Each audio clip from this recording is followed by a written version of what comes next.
ആളുകൾ പറഞ്ഞു തുടങ്ങി കഞ്ചാവ് എന്ന് പറഞ്ഞ ഇലയാണ്, അല്ലെങ്കിൽ കൂണ് എന്ന് പറയുന്നത് നാച്ചുറൽ പ്രോഡക്റ്റാണ്. റിയലൈസേഷൻ ഇല്ലാത്തൊരു ഹാലൂസിനേഷനിൽ നമുക്കെപ്പോഴും കൺഫ്യൂഷൻ ഉണ്ടാക്കുകയുള്ളൂ.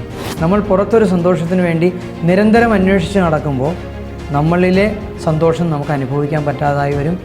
മയക്കുമരുന്ന് എന്ന് പറയുന്നത് നമുക്കറിയാം, ഇതൊരു കെമിക്കലാണ്. ഇതിനകത്ത് ഇന്നിപ്പോൾ ആളുകൾ പറഞ്ഞു തുടങ്ങി കഞ്ചാവ് എന്ന് പറഞ്ഞ ഇലയാണ്, അല്ലെങ്കിൽ കൂണ് എന്ന് പറയുന്നത് നാച്ചുറൽ പ്രോഡക്റ്റാണെന്ന്. ഇതിലെല്ലാം സംഭവിക്കുന്നത് ഒരു ഹാലൂസിനേഷൻ ഉണ്ടാവും. റിയലൈസേഷൻ ഇല്ലാത്തൊരു ഹാലൂസിനേഷനിൽ നമുക്കെപ്പോഴും കൺഫ്യൂഷൻ ഉണ്ടാക്കുകയുള്ളൂ. നമ്മൾ ജീവിക്കുന്ന ഒരു തേർഡ് ഡയമെൻഷനിലാണ്. നമുക്കിതിനെപ്പറ്റി മാത്രമേ കേൾക്കാനും അറിയാനും അനുഭവിക്കാനും പറ്റുന്നുള്ളൂ.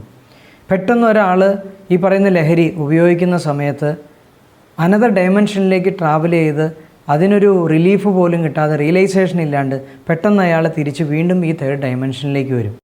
ഈ യാത്ര എപ്പോഴും അയാളുടെ ഒരു കൺഫ്യൂഷൻ മാത്രമേ ഉണ്ടാക്കുകയുള്ളൂ. അയാൾക്കൊരു പെട്ടെന്നൊരു ഉണർവും ഒരു സന്തോഷവും ലഭിക്കുന്നുണ്ടെങ്കിൽ പോലും അയാൾക്ക് അതിനകത്തുനിന്നൊരു പൂർണ്ണ സംതൃപ്തി ലഭിക്കില്ല.